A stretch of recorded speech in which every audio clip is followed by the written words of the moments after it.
নমস্কার বন্ধুরা, সুইটি অ্যান্ড দিয়া ব্লকে আপনাদের স্বাগত। দেখো, বৃষ্টি তো চলছেই, শ্রাবণ মাস হবেই।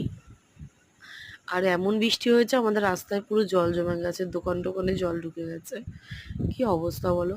বৃষ্টি ভালো লাগে, এত বৃষ্টি মানে 24 ঘন্টা পড়ছে, জামা কাপড় শুকাচ্ছে না, গন্ধ। তারপরে হচ্ছে মানে মানুষজনের ঘর বাড়ির অসুবিধা, মানে আমার মতন, বিশেষ করে আমার বাড়িটা নিচু, ওই জন্য জল ঢোকে।